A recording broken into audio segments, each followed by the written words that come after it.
ወንድም ቀበቶ አለ። ቀበቶ ፈልገሽ ነው? አለ ቀበቶ። ስንት ነው? 150 ብር። አቅማለሽ? እሺ 150 ብር።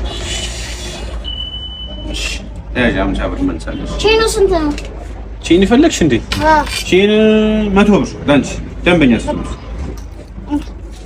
100 ብር እኮ ነው ያልኩት። 50 ብር ትሰጠኛለህ? ይሄ ስንት ነው ያልከኝ?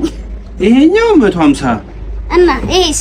ይሄ 100 ብር እና 250 ማለት ነው። 250 እና አልተማርክም? እየውስጥ ስንት ነው እጅ ላይ ያለው? እጄ ላይ 200 እዚህ ጋር 250 እና ምንድን ነው የምትለው?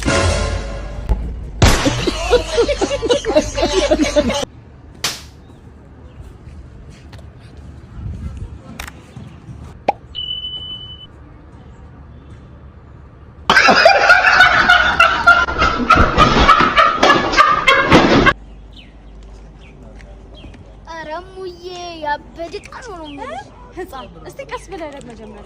ህፃን እያለች ዋናው በተግባር ነው። ቆይ ማላሳይሽ ተግባሩ እዚህ ላይ ቁጭ ነበረ ማለት። ኧረ ጉድ መሰራት። ኧረ ጉድ አንቺ ምን አባሽ ነው የምታረገው? ጋሼ ቤተሰብ ስለሌለ ትምህርት መማር እና ምን አባ ነው የሚያማታው? ትምህርት ቤት እዚህ አካባቢ አለ ብሎኝ ነው። ኧረ ጋሼ ወይ እና ምን ፈልገህ ነው ታዲያ? መስግበኝ ነው። ገና አልተማርሽም እስካሁን? አዎ ነሽ ላስመዝግብሽ የኔ አባት ነኝ። መኪናው ባዶ ሆነ እየሄደ ዛሬ ምን እንደቆ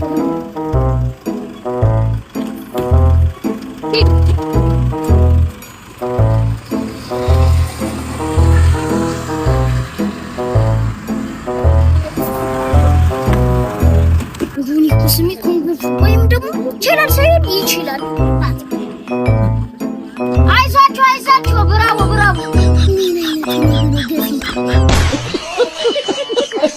ሃሎ ሁለቱም ተሳቢ በር ላይ አቁሜ ነው የመጣሁት ነው እኮ የምልህ። በቃ እኔ ታኩር ጋር ሽቶ ልገዛ መጥቼ ነው። በቃ ዝም አንተ። ሰላም ነው ጋሽ? ሰላም ነው አለን። የቤቱን ጉድ 5 ፍሬ በፌስታል አድርግ። የቤቱን ጉድ 5? ሄሎ።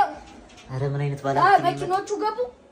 እሺ ቶሎ በልም አንተ ጋሽ። ይሄ ነው የምለው እኔ ስለማልደርስብኝ ነው። አንተ አውርድልኝ። እኔም አልደርስበትም። በቃ ነገ የሚያወርድልህ ሰው ካለ አውርደህ ጠብቀኝ። በቃ በጧት ነፃ ዲሊቨሪ እኮ ስለሆነ እዛው ልክላችኋለሁ።